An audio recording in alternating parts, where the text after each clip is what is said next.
इस संसार में कोई भी ऐसा व्यक्ति नहीं है जो पूर्ण रूप से स्वस्थ हो, जिसे कोई भी रोग ना हो, जो किसी भी रोग या पीड़ा से ग्रसित ना हो। कोई शारीरिक कष्ट से पीड़ित रहता है तो कोई मानसिक कष्ट से पीड़ित रहता है, कोई भूत प्रेत जैसी नकारात्मक शक्तियों से पीड़ित रहता है। कहने का तात्पर्य यह है कि हर कोई किसी न किसी रोग से ग्रस्त होकर पीड़ित रहता है। डॉक्टरों, वैद्यों, हकीमों के उपचार के बावजूद भी कभी कभी रोग ठीक नहीं होता है। ऐसी स्थिति में व्यक्ति तंत्र मंत्र की शरण लेता है, क्योंकि उसके सामने ऐसी स्थिति होती है कि जो काम दवा ना कर सके वह दुआ करती है। कहते हैं कर्मों को नहीं काटा जा सकता, लेकिन भक्ति से किस्मत के बदलाव संभव है। हमारे ऋषि मुनि मंत्रों से ही उपचार करते थे और आज भी मंत्रों की वही शक्ति विद्यमान है। आवश्यकता केवल श्रद्धा, मंत्र, भक्ति, ईश्वर पर भरोसा, विश्वास करने से है। अगर श्रद्धा है तो निश्चय ही लाभ संभव है। श्री रामचरितमानस को रचने वाले गोस्वामी तुलसीदास जी के अनुसार हनुमान जी महाराज को जल्द प्रसन्न करने के लिए सुंदरकांड का पाठ एक रामबाण उपाय है। सुंदरकांड का पाठ करने वाले व्यक्तियों के जीवन में खुशियों का संचार होता है और व्यक्ति का जीवन सुखमय होता है। सुंदरकांड का पाठ करने वाले व्यक्ति के अंदर सकारात्मक और विचारात्मक ऊर्जाओं का संचार होता है और ऐसा व्यक्ति हर फील्ड में, हर कार्य में सफल होता है।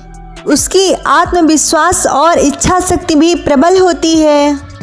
नियमित रूप से हनुमान चालीसा और सुंदरकांड का पाठ करने से गृह क्लेश दूर होते हैं और परिवार में खुशियां बढ़ती हैं और समस्त रोगों से छुटकारा मिलता है। सुंदरकांड के पाठ से भूत, पिशाच, यमराज, शनि, राहु, केतु, ग्रह, नक्षत्र आदि सभी का भय दूर होता है। सुंदरकांड में रामदूत पवन पुत्र हनुमान जी महाराज का गुणगान किया गया है। हनुमान जी महाराज को प्रसन्न करने के लिए शनिवार की रात को 4 मुखों वाला दीपक जलाना चाहिए और सुंदरकांड और हनुमान चालीसा का पाठ करना चाहिए। यह महा उपाय के द्वारा किसी के द्वारा किया कराया सब खत्म हो जाता है। नकारात्मकता आपसे कोसों दूर होती है। लोग जब हनुमान चालीसा का पाठ करते हैं तो 2, 3, 7 या 51 या इससे ज़्यादा भी करते हैं। भी उपायों के लाभ के लिए पूर्ण समर्पण, निष्ठा, श्रद्धा और सही उच्चारण का होना जरूरी होता है। सुंदरकांड और हनुमान चालीसा यह केवल शब्द नहीं है, बल्कि शक्तियों से भरे हुए एक स्रोत हैं जो हनुमान जी महाराज के गुणों को जागृत करते हैं।